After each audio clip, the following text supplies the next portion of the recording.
పరిశుద్ధమైన దేవ వందనాలు కృతజ్ఞతాస్తున్నా విశిష్టమైన సమయాన్ని మాకు అనుగ్రహించినందుకే కృతజ్ఞతలు చెల్లిస్తున్నాం తండ్రి.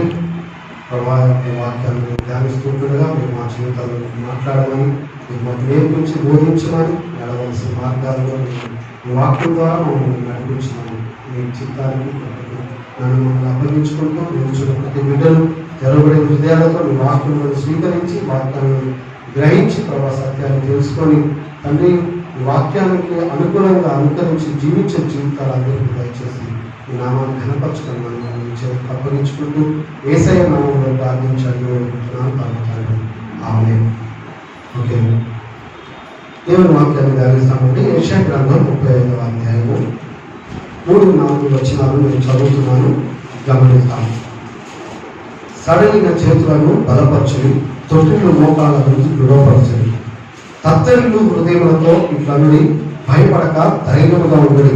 ప్రతిదండన చేయుటకై మీ దేవుడు వచ్చుకున్నాడు. ప్రతిదండనను దేవుడు చేయదగిన ప్రతీకారం ఆయన చేయను. ఆయనే వచ్చి తానే మిమ్మల్ని రక్షించును. Amen. Be strong, fear not. భయపడవద్దు, ధైర్యం తెచ్చుకొని ధైర్యం కలిగి ఉండమని చెప్పేసి దేవుడు మాట్లాడుతున్నారు.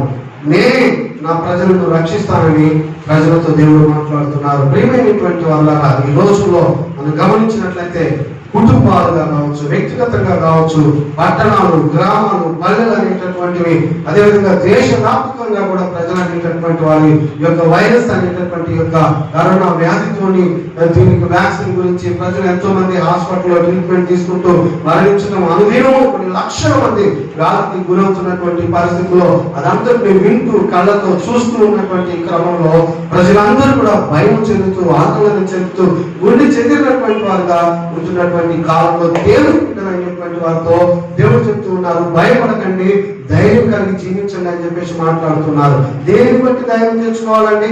ఎందుకు, ఏ విధంగా భయపడకుండా మనం ఉండగలము అని చెప్పేసి మీరు కనుక అనుకుంటూ ఉన్నట్లయితే దేవుని బట్టి మనం ధైర్యం తెచ్చుకోవాలి.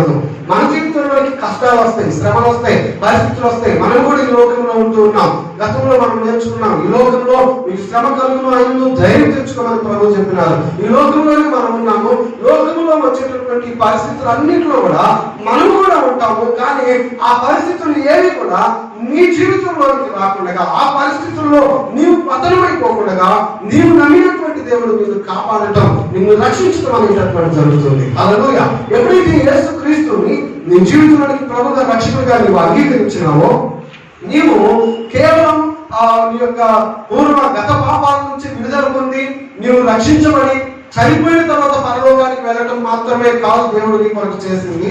ఈ భూమిపై ఉన్నంత కాలం కూడా ఆయన ప్రతి శ్రమలో, ప్రతి సమస్యలో నీకు తోడుగా ఉంటూ, నేను సంరక్షిస్తూ, పోషిస్తూ, కాపాడుతూ, ఆయన నీ జీవితం పట్ల కలిగినటువంటి ఉద్దేశాలు, పిలుపు, ప్రణాళికలను నెరవేర్చేటటువంటి విషయంలో నీకు తోడుగా ఉండి నిన్ను జైలులో ముందుకు నడిపించడం అనేటటువంటి జరుగుతుంది. హల్లెలూయా.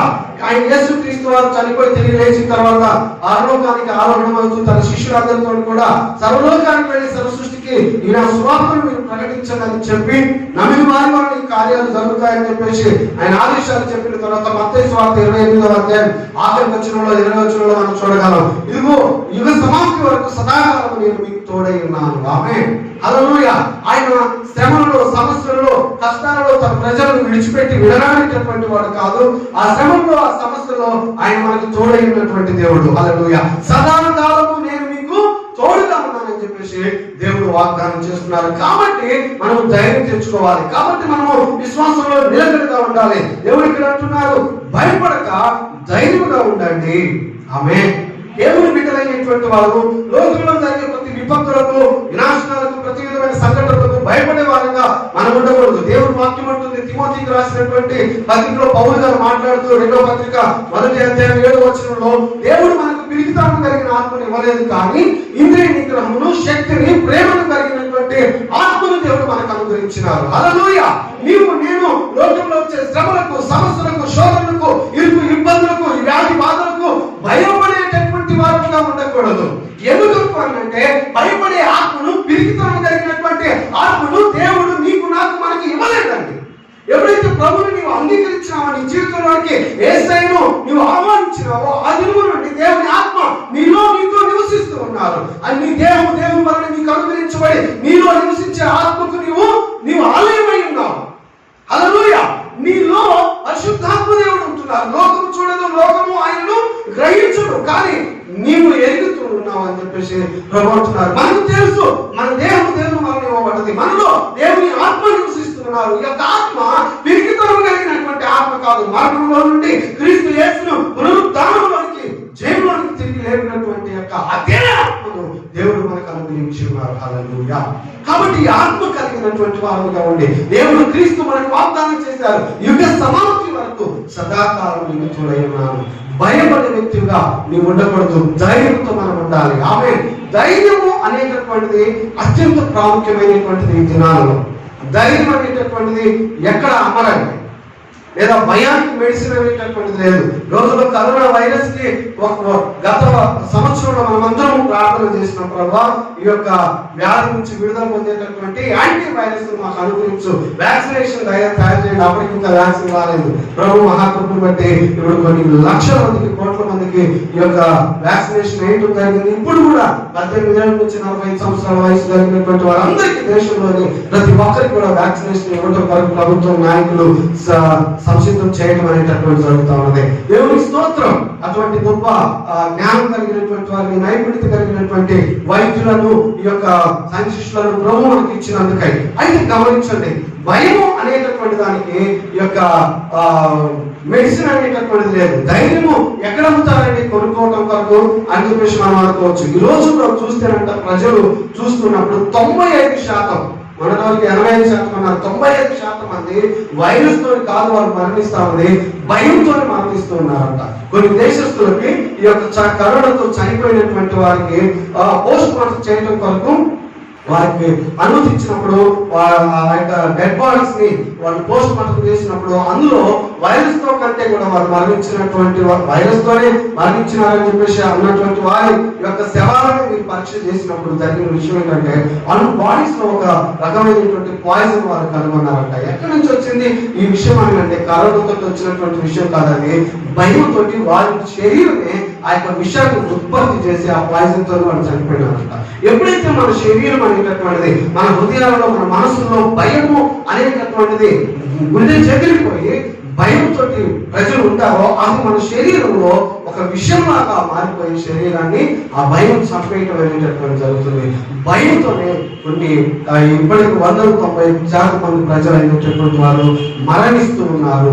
అందుకొరకే దేవుడు మాట్లాడుతున్నారు, మీరు భయపడకూడదు, ధైర్యంగా ఉండమని దేవుడు తెలియజేస్తున్నారు. బైబిల్ గ్రంథంలో మనం ఎక్కడ చదివినప్పటికీ కూడా, మనం ధ్యానం చేస్తున్నప్పుడు, పాత నిబంధన కొత్త నిబంధనలో మనం చదువుతున్నప్పుడు యేసు క్రీస్తు వారి దగ్గరకు ఎవరైనా ఒక సమస్యతో వచ్చినప్పుడు, అది అనారోగ్యమైన, అది వ్యాధి అయినా, లేదా అది ఏ విధమైనటువంటి సమస్యతోటి వారు వచ్చినప్పుడు ప్రభువు వారితో మొదటిగా డీల్ చేసినటువంటి విషయం, మొదటిగా వారితో హ్యాండిల్ చేసినటువంటి విషయం ఏంటి అని అంటే భయం అనేటటువంటిది. భయపడవద్దు అని వారితో మాట్లాడటం అనేటటువంటిది మనం చూస్తాం. విశ్వాసం ఉంచండి, నమ్మకం ఉంచండి, భయపడవద్దు, ధైర్యం తెచ్చుకోండి అని చెప్పేసి మాట్లాడినటువంటి మాట ప్రతి సంఘటనలో కూడా మనం చూడగలుగుతాం.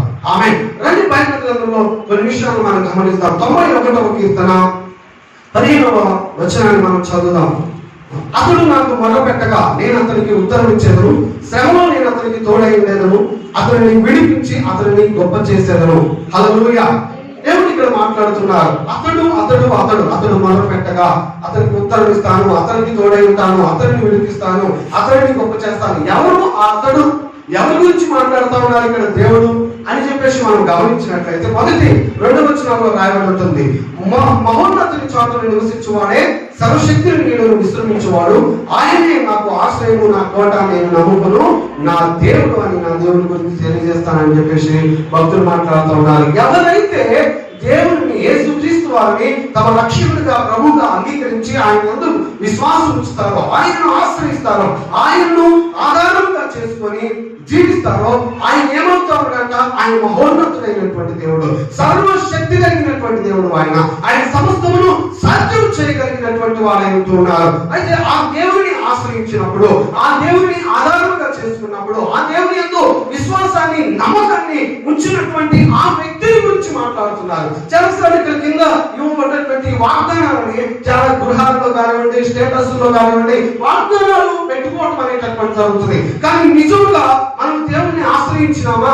నిజంగా దేవుని ఆయనే మనకు ఆధారంగా చేసుకొని మనం జీవిస్తూ ఉన్నామా?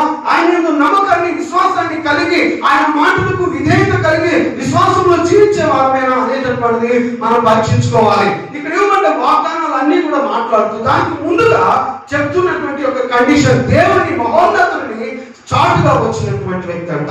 సర్వశక్తుని ఆయనకు వారికి నీడగా చేసుకొని ఆయన్ను యెహోవాను ఆశ్రయించినటువంటి వారు, యెహోవా యందు నమ్మకము, విశ్వాసాన్ని కలిగినటువంటి ఆ యొక్క వ్యక్తులకు దేవుడిచ్చేటటువంటి వారికి వేటకాని ఊరిలో నుండి నేను వారిని విడిపిస్తా, వారి నాశనకరమైన తెగులు వారికి రాకుండా వారిని నేను కాపాడుతా, ఆయన రెక్కల కింద నేను వారికి నా రెక్కల కింద వారికి ఆశ్రయాన్ని నేను కలుగజేస్తా.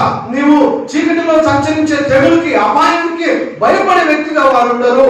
వారి పక్కన 1000 మంది పడ్డా, కుడి పక్కన 10,000 మంది కూలిన అపాయం వారి ఎందుకు రాదు, ఏ తెగులు వారి గుడారంలో సమీపించదని చెప్పేసి వారిని గురించి దేవుడు మాట్లాడుతున్నారు. ఇక్కడ అతడికేనంట మరొక వాగ్దానం ఏంటంటే, అతడు నాకు మొర్ర పెట్టినప్పుడు, ఆమె నీవు దేవుని యందు విశ్వాసం ఉంచిన వ్యక్తి అయితే, నీవు దేవుని ఆశ్రయించిన వ్యక్తి అయితే, దేవుని యందు నమ్మకం కలిగినటువంటి వ్యక్తి అయితే, ఈ యొక్క ఆశీర్వాదాలు, ఈ వాగ్దానాలు దేవుడు నీకే ఇస్తున్నారు. బైబిల్ గ్రంథంలో యేసుక్రీస్తు నందు విశ్వాసం ఉంచినటువంటి వారికి ఇవ్వబడినటువంటి వాగ్దానాల గురించి మాట్లాడుతూ, అవును ఈ వాగ్దానాలన్నీ అవును ఆమేన్ అన్నట్టుగా వ్రాయబడినవి. అంటే ఇవన్నీ కూడా సత్యమైనటువంటివి, అవి మన కొరకు ఇవ్వబడినటువంటి వాగ్దానాలని ప్రభు మాట్లాడుతున్నారు. హల్లెలూయా. నీ కొరకు వాగ్దానాలు ఉన్నాయి. ఒకప్పుడు నీకు వాగ్దానాలు లేదు, ఎందుకంటే యేసుక్రీస్తులో నిబంధనలో లేవు. నీవు అన్ని చెడుగా ఉన్నావు, నీవు చీకట్లో ఉన్నావు, నీవు అంధకార రాజ్యంలో అపవాది యొక్క అధికారం కింద ఉన్నావు. కానీ ఎప్పుడైతే నీ జీవితంలోనికి నా పాపాల కొరకు యేసుక్రీస్తు చనిపోయారు, ఆయన సమాధి చేయబడ్డారు, తిరిగి లేచారని యేసుక్రీస్తుని నీవు ప్రభువుగా రక్షకుడిగా అంగీకరించి ఆయన నామమందు నువ్వు విశ్వాసం ఉంచుతున్నావో, నువ్వు నీతిమంతుడిగా తీర్చబడుతున్నావు, శిక్ష నుంచి తప్పించబడుతున్నావు, దేవుని కుమారుడుగా, కుమార్తెగా ఉంటున్నావు, దేవుని రాజ్య పౌరునిగా, దేవుని ఇంటి వారుగా, దేవుని కుటుంబ సంబంధులుగా నువ్వు మార్చబడుతున్నావు. హల్లెలూయా. దేవుడు నీకు వాగ్దానాలు ఇచ్చారు. ఈ లోకంలో నీకు నిరీక్షణ అనేటటువంటిది ఉన్నది. దేవుడు నిన్ను ఎరిగి ఉంటూ ఉన్నారు. దేవుని చేత నీవు కూడా ఎగబడినటువంటి వ్యక్తిగా నీవు ఉంటూ ఉన్నావు. మనకి ఈ వాగ్దానాలు ఉంటున్నాయి. అయితే ఎప్పుడైతే నువ్వు దేవుని ఆశ్రయించి, దేవుని యొక్క నామమునందు విశ్వాసం ఉంచి, ఆయన నీడలో ఉండి నువ్వు దేవునికి మొర పెడతావో, శ్రమలో సమస్యలో నీవు ఉన్నప్పుడు, నీవు మొర పెట్టినప్పుడు దేవుడు అంటున్నారు, అతడు నాకు మొర పెట్టగా అతని ప్రార్థన నేను ఆలకిస్తానంటా ఉన్నారు. ఇక్కడ మొదటి ఈ యొక్క వచనంలో, ఒక వచనంలో ఉన్నటువంటి కొన్ని వాగ్దానాలను మనం చూస్తే, దేవుని బిడ్డలైనటువంటి వారు, దేవుని నామమునందు విశ్వాసం ఉంచిన వారు దేవునికి ప్రార్థించినప్పుడు దేవుడిని ప్రార్థన ఆలకిస్తారు. హల్లెలూయా. ప్రియమైన వారు, దేవుడు వాగ్దానాలు చేసి వాటిని నెరవేర్చేవారు. వాగ్దానం అనేటటువంటిది ఆయన ముందులో మాట ఇచ్చి ఆయన ఆ మాటను నిలబెట్టుకోవటం అనేటటువంటిది వాగ్దానం. మాట ఇవ్వటం అనేటటువంటిది, మాట ఇవ్వటమే కాదు దేవుడు చేసేది, మాట ఇచ్చి నిలబెట్టుకునేటటువంటి వాడు ఆయన. హల్లెలూయా. అందుకే అబ్రహాము తన గురించి మాట్లాడుతున్నారు, వాగ్దానాలు చేసి వాగ్దానాలను నెరవేర్చే దేవుడు ఆయన, మృతులను సజీవులుగా లేని వాటిని ఉన్నట్టుగా పిలిచే దేవుడు నా దేవుడు అని చెప్పేసి అబ్రహాము ప్రకటిస్తా ఉన్నారు. రోమపత్రిక 4:17 నుంచి మనం చూడగలుగుతాం. హల్లెలూయా. భక్తులందరూ కూడా అనేక విషయాల సందర్భాల్లో మాట్లాడుతూ దేవుడు వాగ్దానాలు చేసి నెరవేర్చేటటువంటి దేవుడు అని చెప్పేసి ఆయన గురించి మాట్లాడుతున్నారు. అవును ప్రియమైన వారులారా, నీ జీవితంలోకి ఏదైతే దేవుడు వాగ్దానం చేస్తున్నారో అవి నెరవేర్చేటటువంటి దేవుడు, మాట ఇచ్చి నిలబెట్టుకునేటటువంటి దేవుడు. ఆయన మాట ఇచ్చి తప్పుటకు దేవుడు నరుడు కాదు అని వాక్యం ఉంటున్నది. మనుషులైతే ఎన్నో వాగ్దానాలు చేస్తారు, ఎన్నో మాటలు ఇస్తారు, మేము ఇలా చేస్తాం, మేము అలా చేస్తాం, మేము అది ఇస్తాం, ఇది ఇస్తాం, మేము మీతో ఉంటాం. కానీ గమనించండి, శ్రమలలో సమస్యల్లో వచ్చినప్పుడు, ఒక వ్యక్తి ఇబ్బందులు ఉన్నప్పుడు వారు విడిచి వెళ్ళిపోయేటటువంటి వారుగా ఉంటున్నారు. కానీ దేవుడు విలువని ఎడబాయినటువంటి వాడు, ఆయన మాట ఇచ్చి నెరవేర్చే దేవుడు. హల్లెలూయా. నాకు మొదలుపెట్టండి, నేను మీకు ఉత్తరం ఇస్తాను. నీకు శ్రమ వచ్చినప్పుడు, నీకు సమస్య వచ్చినప్పుడు, నీకు ఇబ్బంది కలిగినప్పుడు you have to pray to God. దేవుడి సన్నిధానానికి నువ్వు రావాలి. మొదటిగా దేవుడికి నువ్వు ప్రార్థించాలి. ఆమేన్. ఎందుకంటే నీకు గొప్ప సహాయం ఉన్నది. దేవుడు నేను నీ ప్రార్థన ఆలకిస్తాను, నేను నీకు సహాయం చేస్తాను అంటున్నారు. కాబట్టి దేవుడు అతడు మొదలుపెట్టి విడిచిపెట్టినప్పుడు, నీవు దేవుని ఆశ్రయించినావు, దేవుని ఆధారంగా చేసుకొని దేవుని నీడలో నీవు ఉంటూ దేవుని యొక్క విశ్వాసం ఉంచిన వ్యక్తి కాబట్టి దేవుని దగ్గరికి నీవు భయం లేకుండా నిర్భయంగా నువ్వు రావచ్చు. దేవుని సన్నిధికి వచ్చి నువ్వు ప్రార్థిస్తున్నప్పుడు దేవుడు అంటూ ఉన్నారు, నీ ప్రార్థన దేవుడు ఆలకిస్తాడంట. ఆమేన్.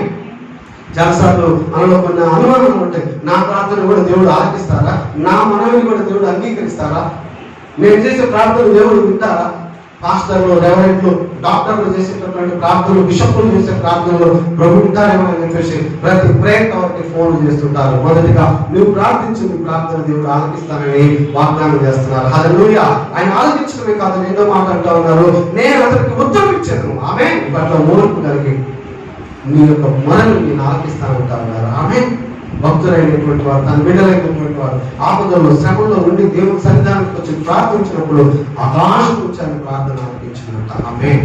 వారికి సమాధానం ఇచ్చారు దేవుడు. ఇక్కడ మనతో దేవుడు మొదటిగా నేను ప్రార్థన ఆలకిస్తానంటా ఉన్నారు. నువ్వెవరైనా సరే, దేవుని ఆశ్రయించిన వ్యక్తి అయితే, దేవుని నమ్మిన వ్యక్తి అయితే, దేవుని నామమందు విశ్వాసం ఉంచి నువ్వు ఆయన మీద ఆధారపడుతూ ప్రభువా అని ఆయన సహాయానికి వచ్చి నువ్వు ప్రార్థించినప్పుడు నీ ప్రార్థన దేవుడు ఆలకిస్తారు. ఆమేన్. రెండవదిగా దేవుడు నీకు ఉత్తరం ఇస్తారు. హల్లెలూయా. దేవుడు నీ ప్రార్థన ఆలకించడం మాత్రమే కాదు, నీకు సమాధానం ఇస్తానంటారు. ఇంకా వైరస్ వచ్చిందేమోనన్న అనుమానంతోనే కేవలం ఇంకా నిర్ధారణ కూడా కాలేదు. దుర్మార్గంట కొడుకులు తీసుకున్నారు, ఆయన ఆస్తులు అవన్నీ కూడా రాపించుకున్నారు, అన్ని అనుభవిస్తా ఉన్నారు, అందా చేస్తా ఉన్నారు. తండ్రికి అనారోగ్యంగా ఉంటే ఆయనకి టెస్టులు చేపిస్తాము అని చెప్పేసి చూపిస్తామని హాస్పిటల్కి తీసుకుపోయేదారంట. డాక్టర్లకు అప్పచెప్పేసి ఆయనను మేము వెళ్ళి డబ్బులు తీసుకొస్తామని పోయినారు. అంటే దేవుడు అలాంటి వాడు కాదండి. ఆమె శ్రమలో నేను అతనికి తోడై ఉంటాను. నేను ఎన్నో శవాలంట గాంధీ హాస్పిటల్లో ఉన్న శవాల నుంచి మార్చి ఎంత జాగ్రత్తగా అయిపోయిన శవాలతోటి. ఎందుకు తెలుసా? ఆ శవాలు ఎవరికో వారి కుటుంబ సభ్యులు, వారి యొక్క రక్త సంబంధికులు వాళ్ళు తీసుకెళ్ళట్లేదు, వదిలేసి వెళ్ళిపోయేవాడు. అలాంటి పరిస్థితి అండి. దేవుని వాగ్దానం అంటా ఉన్నది, తండ్రి మార్చిన తండ్రి విడిచిన విలువని ఎడవాయిన దేవుడు అని. ఆమేన్. స్త్రీ తన యొక్క చంటి బిడ్డలు మార్చునా, పాలించి పెంచినటువంటి బిడ్డలు మార్చునా, ఆ స్త్రీ అయినా మార్చునేమో, కానీ నేను మరువను విలువను ఎడవాయను అని వాగ్దానం చేసినటువంటి దేవుడు ఆయన. హల్లెలూయా. నీ భర్త, నీ భార్య, నీ తల్లిదండ్రులు, నీ పిల్లలు నిన్ను విడిచిపెట్టినారేమో, నీ శ్రమలో నీకు తోడుగా నిలబడట్లేదేమో, నీవు ఆపదలో ఉన్నప్పుడు నీకు ఆశ్రయంగా లేరేమో, అండగా నిలబడట్లేరేమో, కానీ దేవుడు నీకు తోడై ఉన్నారు. ఆమేన్. యుగ సమాప్తి వరకు సదాకాలం నేను నీకు తోడై ఉన్నా. చాలా మంది ఈ రోజుల్లో ఇబ్బందుల్లో, సమస్యలు ఉన్నప్పుడు I am alone, there is no one with me పెట్టుకుంటూ ఉంటారు స్టేటస్. ఎవరు అన్యుల గురించి కాదు, దేవుని బిడ్డలు. You are not alone. Hallelujah. There is a God with you. Hallelujah. ఆయన నీతో ఉన్నటువంటి దేవుడు. నేను నీకు తోడుగా ఉన్నాను. యుగ సమాప్తి వరకు సదాకాలం నీలోనే నేను ఉన్నాను, నీలో నేను ఉన్నాను, నిన్ను ఎన్నడూ విడువనని వాగ్దానం చేసిన దేవుని మాటను ఎలా నువ్వు మర్చిపోయావు? ఏ విధంగా నువ్వు చెప్పగలుగుతున్నావు నేను అలోన్, నేను ఒంటరిగా ఉన్నాను అని చెప్పేసి? ఈ లోకమంతా నిన్ను విడిచి వెళ్ళిపెట్టినా కానీ నీలో ఒక ఆయన ఉంటున్నారు. ఆయనే మన రక్షకుడు ప్రభు అయినటువంటి యేసుక్రీస్తు వారు. నేను నిన్ను విడువనని వాగ్దానం చేశారు. ఆమేన్. ఆయన విడిచిపెట్టలేదు. బైబిల్ గ్రంథంలో ఎక్కడ కూడా ఆయన మాట తప్పినట్టుగా లేదు. నేను శ్రమలో నీకు తోడుగా ఉంటా. ఇంకొక మాటను అంత మాత్రం అక్కడితో వదిలిపెట్టట్లేదు ఆయన. అతనిని విడిపించి, ఆమె ఏదైతే శ్రమ ఉన్నదో, ఏదైతే సమస్య ఉన్నదో, ఏదైతే వ్యాధి, రోగము, బాధ, ఇబ్బంది నీకున్నదో దానంతటిలో నుంచి నేను నిన్ను విడిపిస్తానంటా ఉన్నారు ఆయన. ఆమె నేను అలా చూసి ఆమె నుంచి ఓకే మరి నాకు కలుగుతాం బాయ్ అని చెప్పేసి వెళ్ళేటటువంటి వాడు కాదు ఆయన. ఇశ్రాయేలు ప్రజలు శ్రమలో ఉంటే ఐగుప్తు దేశం నుండి దేవుడికి మొరపెడితే ఆకాశం నుండి విని ఆకాశం నుంచి దిగి వచ్చినట్టు. హల్లెలూయా. దిగి వచ్చి నా ప్రజలున్న బాధలు నేను విన్నాను, వారి పరులు నేను విన్నాను, వారి సమస్యలు నేను చూశాను, నాకు వారి బాధలు, ఇబ్బందులు నాకు తెలిసే ఉన్నవి, వారి మీద నేను లక్ష్యం ఉంచాను, వారిని విడిపిస్తాను, పాలు తీరిన ప్రపంచ దేశానికి నడిపిస్తా అని చెప్పేసి భూమికి దిగి వచ్చి నాయకులను, దైవజనులను పిలుస్తాడు ఆయన. ఆమేన్. మన దేవుడు చూస్తూ విడిచిపెట్టేవాడు కాదు. వాక్యం ఉంటుంది, అందుకే దేవుడి గురించి చింతపడవద్దు. ఆయన మీ గురించి చింతిస్తున్నారు, మీతో ఆయన లక్ష్యం ఇచ్చినారు. మీ చింత యావత్తు ఆయన పైన వేయండి. ప్రయాసపడి భారతదేశంలో సమస్త జనారా నా ఎందుకు రండి, నాలో మీకు విశ్రాంతి ఉంది. చాలా మంది ఈ యొక్క మాటలు చనిపోయిన తర్వాత పరలోకానికి పిలుపనుకుంటారు. కాదు కాదు, ఈ లోకంలో ఏదైతే ప్రయాసలు, ఏదైతే ఇబ్బందులు, ఏదైతే సమస్యలు, శోధనలు, ఇరుకులు నువ్వు అనుభవిస్తూ ఉన్నావో వాటన్నిటిలో నువ్వు ఉన్నావు. వాటి నాయకుడురా, ఆ భారమంతా నా మీద మాకు, నేను నీ గురించి చింతిస్తున్నా, నీ భారాన్ని నేను వస్తా, నీకు సమాధానాన్ని, విశ్రాంతిని, నెమ్మదిని నేను కలుగ చేస్తానని ప్రభు వాగ్దానం చేస్తున్నారు. 2 గ్రంథం 15వ అధ్యాయము. ఇక్కడ ఆసా అనేటటువంటి రాజును మనం చూస్తున్నామండి. 14వ అధ్యాయంలో మనం చదివినప్పుడు యూదా రాజ్యానికి ఈ రాజుగా ఆసా అనేటటువంటి వ్యక్తి ఈయన రాజు అవ్వటం అనేటటువంటి జరిగింది. ఈయన దేవుడిని ఆశ్రయించినారంట.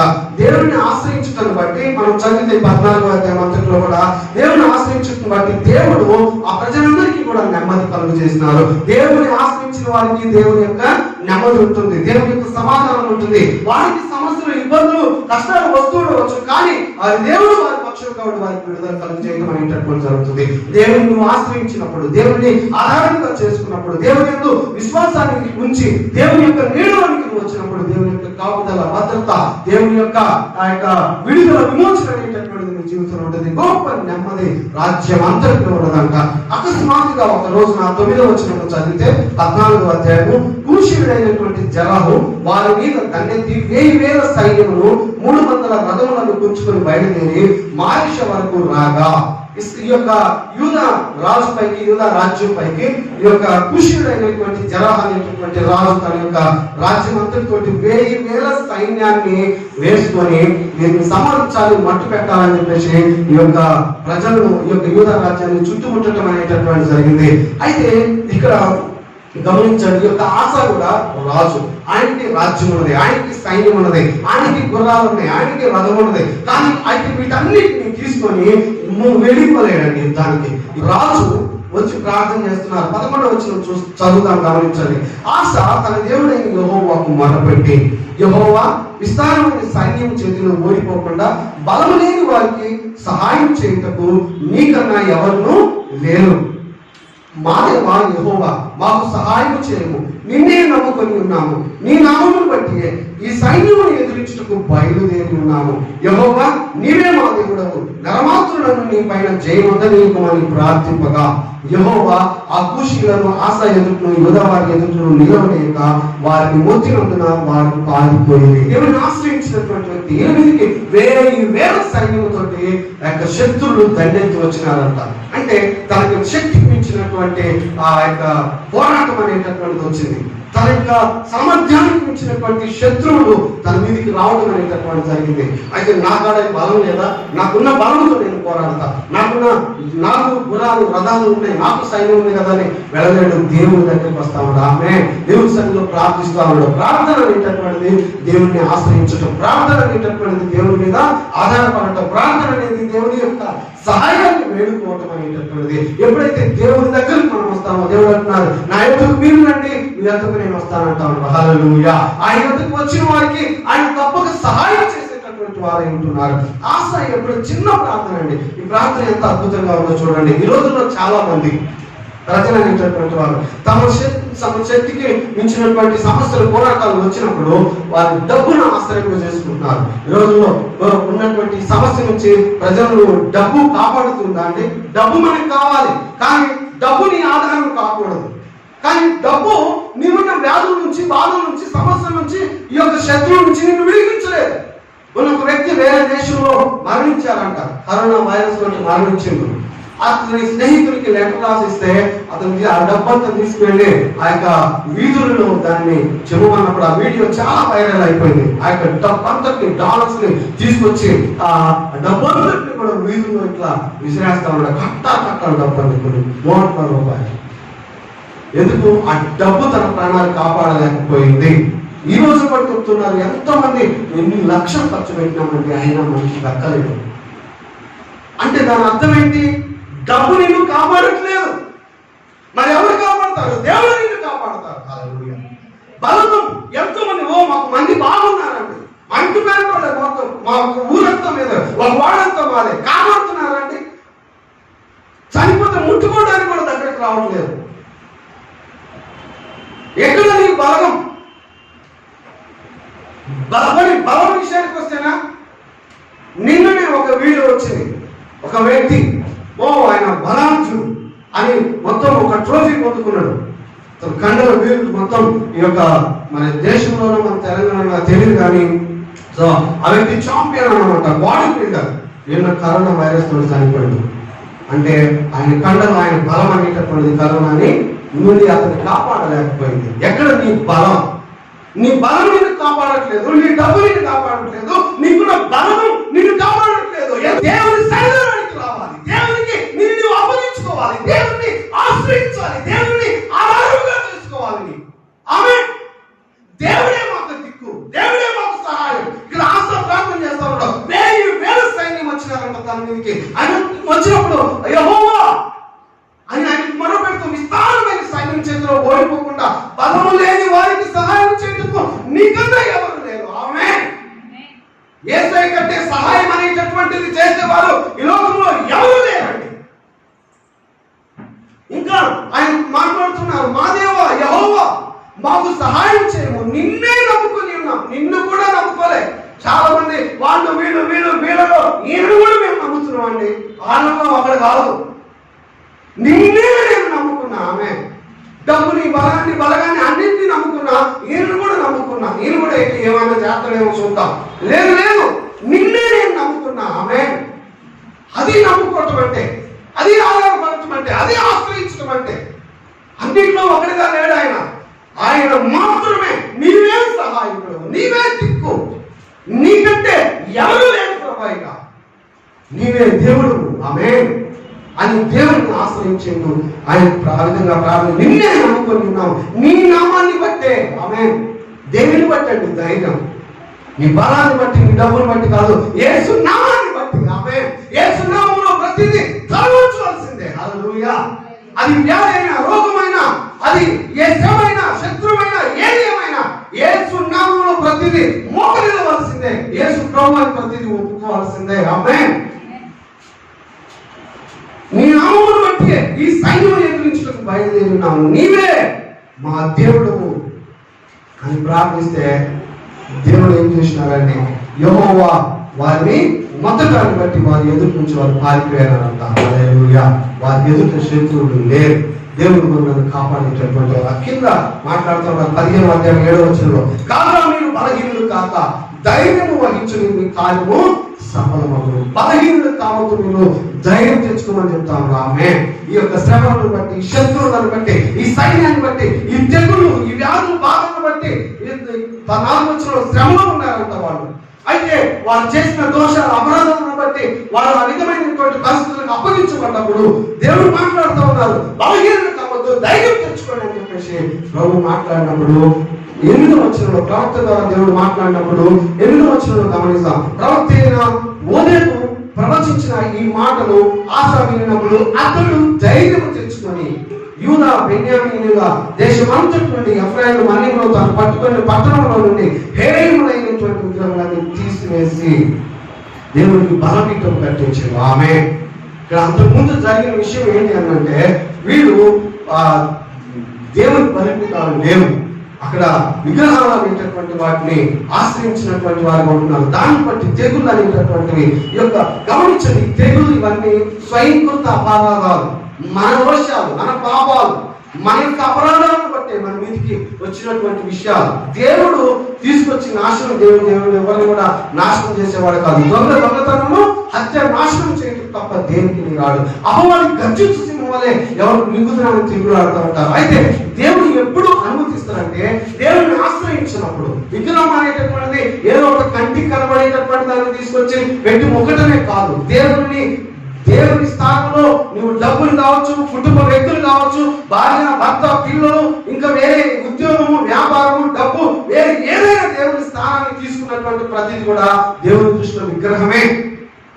అవి పెట్టి దేవుని పక్కకు పెట్టేసి మీరు జీవిస్తున్నటువంటి పరిస్థితులు, ఇటువంటి పరిస్థితులు వచ్చినాయి అంటారు. అయితే దేవుడు దైవజనుల ద్వారా మాట్లాడుతున్నాడు, ధైర్యం తెచ్చుకొని. అయితే ఇక్కడ ఆ మాటను బట్టి ధైర్యం తెచ్చుకొని నువ్వు ఆశ, ధైర్యం ఎక్కడ అమ్ముతారండి?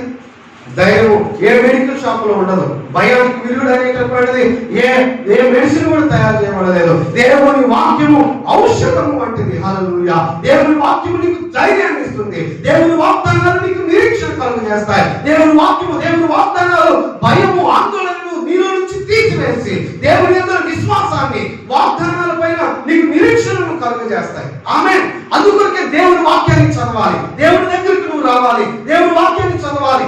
దేవుని వాక్యం అంటుంది, యెహోవా ధర్మశాస్త్రమునందు ఆనందించుచు దివారాత్రులు దీన్ని ధ్యానించిన వాడు ధన్యుడు. ఈ వాక్యమును బట్టి మనకు ధైర్యం. అవును, లోకంలో జరుగుతున్నదంతా వాస్తవమే, కానీ వాస్తవాన్ని మార్చగలిగేటటువంటి శక్తి దేవుని వాక్యమైనటువంటి సత్యానికి మాత్రమే ఉన్నదండి. ఆమేన్. ధైర్యం ఎట్లా వచ్చిందంటే ఆసాకి అని అంటే దైవజనుడు చెప్పినటువంటి దేవుని మాటను బట్టి. ఆమేన్. దేవుని మాట నీకు ధైర్యాన్ని ఇస్తుంది. హల్లెలూయా. లోకంలో జరుగుతున్న వాటన్నిటిని వినటాన్ని బట్టి, చూడటాన్ని బట్టి ఈరోజు కొంతమంది కూర్చొని ఆ న్యూస్ చూసి అదే చనిపోయాడంట. వాస్తవం అండి. మరి ఎవరు చూడు మనం నేను అంత భయపడుకుంటూ అక్కడికి పోయి ఎంతమంది చచ్చిపోయారు, ఎట్లా చచ్చిపోయారు, ఏమైంది, ఊరికే దాన్ని ఎందుకు పెంచి పోషిస్తున్నావు భయాన్ని? లోకంలో ఉన్నటువంటి విషయాలు మనం వింటూ ఉన్నప్పుడు, చూస్తున్నప్పుడు భయం నీ జీవితంలోకి వస్తుంది. కానీ ఎప్పుడైతే దేవుని వాక్యాన్ని నువ్వు వింటావో, దేవుని వాక్యాన్ని నువ్వు ధ్యానిస్తావో, దేవుని వాక్యాన్ని నువ్వు చదువుతావో, నీలో ధైర్యం అనేటటువంటిది వస్తుంది. విశ్వాసం అనేటటువంటిది నీ జీవితంలోనికి రావడం జరుగుతుంది. ఆమె కాళ్ళ వినుట వలన విశ్వాసము కలుగును. విశ్వాసానికి వ్యతిరేకమైనటువంటిదే భయము. భయము కూడా వినటం ద్వారానే వస్తుంది. లోకంలో ఉన్నటువంటి జరిగేటటువంటి అవన్నీ వాస్తవమైనటువంటి విషయాలే, కానీ అవి నీకు భయాన్ని కలుగజేస్తాయి. కానీ దేవుని వాక్యము సత్యము. ఆమె ఈ యొక్క వాస్తవాలను కూడా మార్చివేసేటటువంటి శక్తి దేవుని వాక్యమైన సత్యానికి మాత్రమే ఉంది. ఇంకొక సంఘటన చదివి మనం ముగిస్తాం. లూకా సువార్త 8వ అధ్యాయము 49వ వచనం.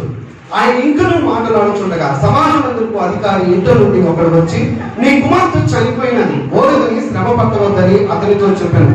యేసు ఆ మాట విని, భయపడవద్దు, నమ్మిక మాత్రం ఉంచుము, ఆమె స్వస్థపరచబడునని అతనితో చెప్పి. సమాజ మందిరపు అధికారి యేసుక్రీస్తు వారి యొక్క ప్రస్తావనలంట. ఆయనకి ఎంతో డబ్బు ఉండవచ్చు, ఆయన ఒక అధికారి, ఆయన ఒక ఉద్యోగి, ఆయనకు ఎంతో ఇన్ఫ్లుయెన్స్ అనేటటువంటిది, కానీ మేబీ కూడా తన బిడ్డ ప్రాణాలు కాపాడలేనటువంటి పరిస్థితి. ఇటువంటి నిస్సహాయ పరిస్థితిలో యేసయ్య దగ్గరకు వస్తా ఉన్నారు. అనవసరమైన పరిస్థితిలో ఉన్నటువంటి తన కుమార్తెను, ఆయన అటువంటి బాధతో ఉన్నటువంటి తన కుమార్తెల గురించి యేసయ్య దగ్గరకు వచ్చి మాట్లాడినప్పుడు, పదాన్ని వచ్చి బాగు చేస్తానంటా ఉన్నారు. మార్కు సువార్త 5వ అధ్యాయంలో, ఇతర సువార్తల్లో కూడా ఈ సంఘటన మనం చూడగలం. అయితే యేసుక్రీస్తు వారిని బాగు చేస్తారని వెళ్తున్నటువంటి క్రమంలో 12 ఏళ్ల నుండి రక్తస్రావంతో ఉన్నటువంటి ఒక స్త్రీ యేసయ్య దగ్గరికి రావడం, ఆయనను ముట్టుకోవడం, ఆయన స్వస్థపరచబడటం, ఇదంతా జరిగింది. కొంత ఆలస్యం జరిగింది. అయితే ఈ రోజుగా ఇంటి దగ్గర నుంచి ఒక వర్తమానం వస్తా ఉంది. ఏంటంటే, నీ బిడ్డ చనిపోయింది కాబట్టి ఇక బోధకుని ఇబ్బంది పెట్టవద్దు, వచ్చేసే సమాజ కార్యక్రమం చేద్దామంటే యేసయ్య మాట్లాడుతూ గ్రంథంలో యేసయ్య దగ్గరకు వచ్చినటువంటి ప్రతి వ్యక్తులతో ఒక వ్యాధితోటి, అనారోగ్యాలతోటి, ఇతర దయ్యాలతోటి, ఇతర సమస్యలతోటి వచ్చినటువంటి వారందరితో ఆయన చెప్పినటువంటి మొదటి మాట, భయపడవద్దు, ధైర్యం తెచ్చుకోండి. ఆమె ఎందుకంటే భయంతో కనుక నువ్వు ఉన్నట్లయితే దేవుడు నీ పక్షాన పనిచేయలేడు. భయం అనేది అపవాది దగ్గర నుంచి నీ జీవితంలోకి వచ్చేటటువంటిది. భయం నీ జీవితంలో ఉన్నప్పుడు ఈ యొక్క లోకము, అపవాది నీ జీవితంలోనికి పని చేయటం అనేటటువంటిది, దేవుడి ఉద్దేశాలు నెరవేర్చకుండా ఈ భయం అనేటటువంటిది నాటక పక్షం జరుగుతుంది. అందుకొరకే దేవుని మాట మనకు విశ్వాసాన్ని కలుగజేస్తుంది. యేసయ్య మొదట వాళ్ళని ఓకే ఇలాంటి పరిస్థితి, ఫస్ట్ నువ్వు భయపడు, ఆమె ధైర్యం తెచ్చుకో అని చెప్పేసి మాట్లాడుతూ ఉన్నారు. అయితే ఆమె చనిపోయిందంట. ఈ యొక్క మాట వాళ్ళు వచ్చి చెప్పగానే యేసయ్య అంటా ఉన్నారు, యేసు ఆ మాట మీరు భయపడవద్దు, నమ్మిక మాత్రం ఉంచు, ఆమె స్వస్థపరచబడుతుంది. బాగోలేకుంటే స్వస్థపరచబడుతుంది. చనిపోయిందంటారు ఆల్రెడీ, షీఈస్ డెడ్, చనిపోయింది. ఇక ఆమె ఎలాగో బ్రతుకుతుంది అని చెప్పేసి వచ్చేసే అని చెప్పేసి తన వారు మాట్లాడుతున్నప్పుడు యేసయ్య భయపడవద్దు. ఈ రోజున దేవుడు నీతో మాట్లాడుతున్నటువంటి మాట, భయపడవద్దు. భయం ఎక్కడ మన దేవుడి వాక్యంలోనే మనకు ధైర్యం అనేటటువంటి వస్తుంది. భయానికి విడుదల అనేటటువంటిది యేసయ్య మాటలోనే. ఆయన ధైర్యం తెచ్చుకోమని చెప్తాను. అక్కడ వేరే చోట్ల మనం చదివినప్పుడు, ప్రభువా నేను భయపడను, నాకు నమ్మకం వచ్చేటట్లుగా, అవిశ్వాసం రాకున్నట్లుగా నాతో ప్రార్థించమని చెప్పేసి ఆ తండ్రి మాట్లాడి యేసయ్యని తీసుకెళ్ళినట్లుగా మనం చూడగలుగుతాం. ఆ తర్వాత యేసుక్రీస్తు వారు అక్కడికి వెళ్తా ఉన్నాం. అక్కడ వాస్తవమైనటువంటి విషయం ఏంటంటే, ఆ బిడ్డ చనిపోయింది. అక్కడ అందరూ ఏడుస్తూ ఉన్నారు. కానీ యేసయ్య వెళ్ళి అంటా ఉన్నారు, ఎందుకు ఏడుస్తున్నారు? ఆమె చనిపోలేదు, నిద్రిస్తా ఉన్నది. తల్లి తాకుని అనగానే చిన్నదాన లెమ్మని చెప్పగానే అనగానే ఆ బిడ్డ లేచినంట. ఆమేన్, హల్లెలూయా. మృతులను సైతం సజీవులుగా తిరిగి లేపినటువంటి దేవుడు, మరణాన్ని జయించిన మృత్యుంజయుడు, మనం ఆరాధించేటటువంటి దేవుడు, మరణాన్ని జయించి మృత్యుంజయుడైనటువంటి దేవుడు మన దేవుడు, మనం ఆరాధించేటటువంటి దేవుడు సజీవుడైనటువంటి దేవుడు. హల్లెలూయా. సమస్తమును సాధ్యం చేయగలిగినటువంటి దేవుడు. ఆమేన్. మన దగ్గర యెహోవాకు అసాధ్యమైనది ఏదైనా కలదా? నమ్ముట నీ వలనైతే నమ్మవానికి సమస్తము సాధ్యమే అని ప్రకటించినటువంటి దేవుడు. ఏ కరోనా వైరస్ ని చంపలేదండి. ధైర్యం తెచ్చుకో, దేవుని వాక్యమును బట్టి విశ్వాసంలో నిలకడగా ఉండు, భయాన్ని జయించి జీవించు నీవు. ఆమేన్. ఏ విధంగా అంటే దేవుని వాక్యం ద్వారా, యేసయ్య మాట ద్వారా, దేవుని వాక్యం ద్వారా నీకు నాకు మనకు ధైర్యము విశ్వాసం అనేటటువంటిది కలుగుతూ ఉన్నది. ఈరోజు దేవుడు నీతో చెబుతున్నటువంటి మాట, భయపడక ధైర్యంగా ఉండవు. అసలు సమస్య నుండి దేవుని ఆశ్రయించినప్పుడు, ఆయన మొరపెట్టినప్పుడు, ప్రార్థన నుంచి గొప్పగా శత్రువు నుంచి విడిపించి ఆయన కలిగిన భయాల నుంచి దేవుని వారిని విడిపించినారు. అదేవిధంగా బిడ్డను కోల్పోయినటువంటి తండ్రి ఆదరణ లేక ఆయన నిస్సహాయ పరిస్థితులు వేసే దగ్గరికి వస్తే నమ్మకంతో ఉంటూ ధైర్యంగా ఉంటూ నీ బిడ్డ బ్రతుకుదాగా చనిపోయిన బిడ్డను తిరిగి లేవనెత్తి సజీవురాలుగా ఆయన చేతిలో పెట్టారు. ఆమె ఆ దేవుడిని మనం ఆరాధిస్తాము. ఆయన నిన్న నేను నిరంతరం ఏకరీతిగా ఉన్నటువంటి దేవుడు, మారని మార్పు లేని దేవుడు. హల్లెలూయా. కాబట్టి ఇటు మాటలతో మనం ధైర్యం తెచ్చుకొని మన యొక్క భయంకరమైన పరిస్థితుల్లో విశ్వాసంలో స్థిరంగా ఉండి ధైర్యంతో మనము యేసు వైపు చూస్తూ మనం ముందుకు కొనసాగుతాం. దేవుని మాటలు దీవించుగాక.